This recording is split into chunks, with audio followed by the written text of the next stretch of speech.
Hi guys, welcome to another episode of Coding with your friend Z Hut. Now, I have been using Visual Studio Code to teach you guys HTML, CSS, and then JavaScript. I learned how to input Node and how it works. Download Node if you're going to use JavaScript because you need Node to run JavaScript. And then always make sure you're debugging it, because when you debug it, that's how you make sure Node actually has an output. At least for me, I was having this error where I put out like a variable, let's say name, right? You gotta put quotes in between the name, otherwise this software is gonna think that you are running a variable inside a variable.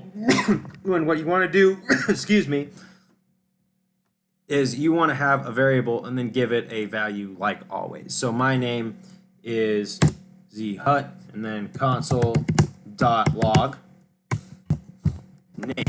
All right. So that's the output. Console log is always going to be the output. That's why everyone always goes console.log hello world. What we're going to do is we're going to start running. We're going to debug it first. And there you go, zhut. Now if I go inside console log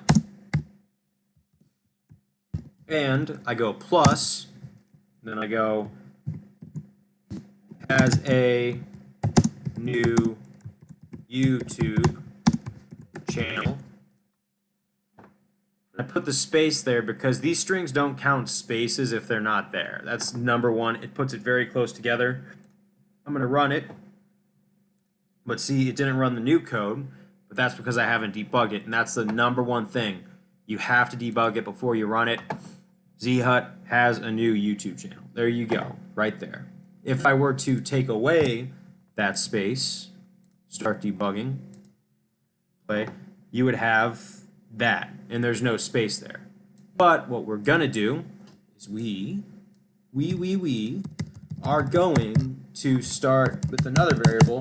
Like if you want to put a number, numbers you don't have to put quotes around because numbers are just like another variable. Strings and like floats and stuff like that, that's more of a Python thing. Python is very similar to JavaScript. So if I go console.log score, what I'm going to do is I'm going to debug it. Start debugging. I'm going to go 25. But what I could also do is I could update a variable. 35. Run it again. Start debugging. 35. What I can do is go other variable other score. What I could do is log score plus other score, then run, start debugging, and this is basically going to act as a calculator. We are going to have 60. All right, so you want to add different variables together. The way you differentiate variables and update variables all the time is just a little different. Like I'm pretty sure if I were to go underneath here, score, and I could update it to 15, it's going to come out to 50 now. Yep. But the variable is always going to be the first one to start off. That's how you know your original value of any sort of variable, whether it's a number or a string or a Boolean. We're going to go into true, false in the next video.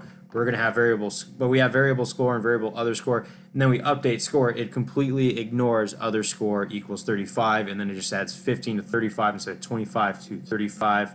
But that's basically the basics of JavaScript, Node, how to run your codes. I thank you guys for being part of my first in the series of JavaScript on how I'm going to teach this to you guys. And again, I always thank you guys for choosing a new channel that's launching off, and not one of these veterans. It really helps me. It gets a lot of support to my algorithm. It gives me incentive to keep on going, making more videos to educate you guys. Thank you guys very much. I've been getting better at this every single day. And part of it is making these videos and being able to regurgitate to you guys. And I can't thank you guys enough. It's awesome that you guys pick these videos. And I will see you guys next time. We will go over more stuff. We're going to go over true, false, and equality operators. So I'll see you then.